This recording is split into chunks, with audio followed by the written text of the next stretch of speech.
Good morning. That's right. We're on the 10,000 block of Caribou Lane, and a pretty dangerous situation for residents here with reports of a home collapsing. And you can take a look at all the runoff here in this neighborhood. I want to talk to some of the residents who are out here waiting for the gas company. Matt, we can't see the home from here, but tell me what's going on. So there was a landslide. There's an unoccupied house that just went on sale, and they took it off the market, but the whole hillside came down, shoved the house into our road here and up against our neighbor's porch and driveway, and it trapped a few people. Actually, our friend Dave is still trapped with his girlfriend up there. And this is right up the road here you see behind us. You're saying pieces of debris, pieces of the home are actually coming down. The whole house is down.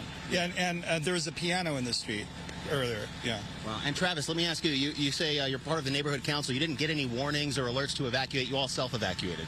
Yeah, I mean, there's no way that you can get an alert for something like that this quickly. You hear the noise, you go outside. Another neighbor whose carport it was that got crushed as well said there's gas, going to get his daughter and wife out, and I grabbed my wife and we got out of there because you don't want to be here. It was already smelling strongly of gas, and it's just not a risk you want to take. I'm sure that you know, the gas company's coming as fast as they can. They must have many calls. Our neighbor, actually, when he called, they said, well, we've gotten a lot of calls, you got to try to do it yourself. And he went back out, and he's like, no, it's sheared off. So there was nothing you could do it, and there's probably a couple other places as well, because there's a house gone. As well. All right. Thanks, Travis. Hang in there. We can tell you that fire crews are on the scene. We're going to stay on top of this, and we'll have updates as it continues to rain here at Beverly Crest. Reporting live, we'll send it back to you. Yeah, Mario, every time he said something else, you were just kind of floored. Wow, and it just kept getting worse. Oh, my goodness. Unbelievable. All right, thank you, Mario. We will check in with you in just a bit. Mud flows in Encino and Studio City forced the evacuation of several homes. Gigi Garcia joins us now live with more. Gigi. And another dangerous situation here as we've watched cars driving through this mess. Good morning, everyone. We're on Beverly Glen right here.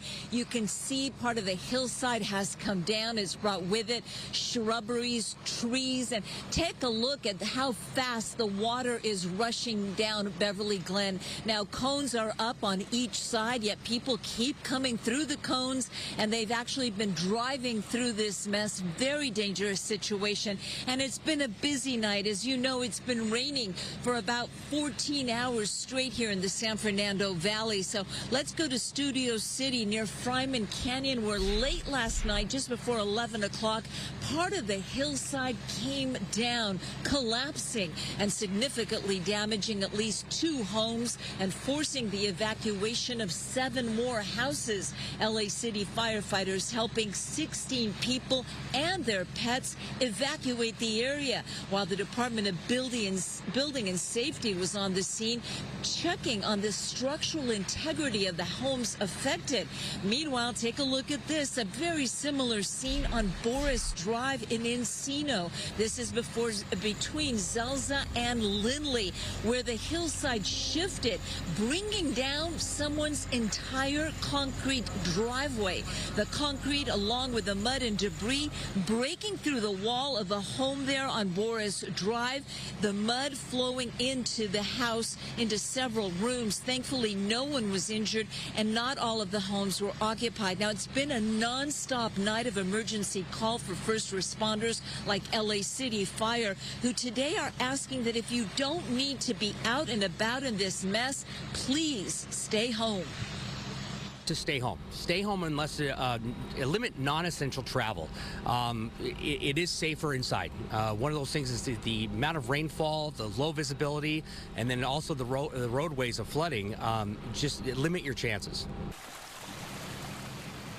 Now, Boris Drive also has several trees down, so the road there is impassable. Let's bring it back to Beverly Glen Boulevard. As you know, this is a major thoroughfare between the west side and the San Fernando Valley. The road is blocked. It's coned off. The Department of Transportation was here earlier blocking it off, but now there are just cones up on either side, but folks are driving right through the cones. We see a car there and clear of that car is now stuck. stuck, but a lot of folks have just been trying to drive through this. As you know, that's never advised. It's always, turn around, don't drown. Your vehicle can get stuck, it can get debris underneath it. We saw a van go through with an entire shrub underneath, and it was just sputtering as it made it through. So you'll want to avoid Beverly Glen. Mulholland, Coldwater Canyon, Laurel Canyon has a lot of debris and mud flows too. Coldwater Canyon, we drove up that. One of the lanes completely taken away. You actually have to drive against traffic to make it around all the mud that's on the road right now. So your best bet is to stay on the freeway. I'm going to leave you with this live look. Again, this is Beverly Glen Boulevard, blocked now by a mud and debris flow. Safe driving, everyone. Allow yourself a lot of extra time if you need it. We'll send it back to you. Yes, some good advice there, Gigi. All right, we will check in with you also later. We appreciate that. A big area of concern this morning is Tuna Canyon in Sun Valley. There's a mandatory evacuation order in effect. A large swath of Tuna Canyon Road is in a potential danger zone. Officials worry that fast-moving mud and debris flows will catch people by surprise. Police have blocked off the road leading to the evacuation zone, only letting residents through at their own risk. We talked to neighbors who did evacuate, and we also talked to others who decided to stick it out. When we get rains, the foothills here gather it, so it does flood. They said that if you leave, we're there and they're not going to let you back in, and so we just decided we'd stick around. All stocked up? You got everything you need? 100%. Got plenty of firewood, tons of movies. All right, that man says he's lived off Tuna Canyon Road since the early 80s, and he has seen his share of natural disasters. That's the first thing I thought when you say he's lived there for that long. He's seen this.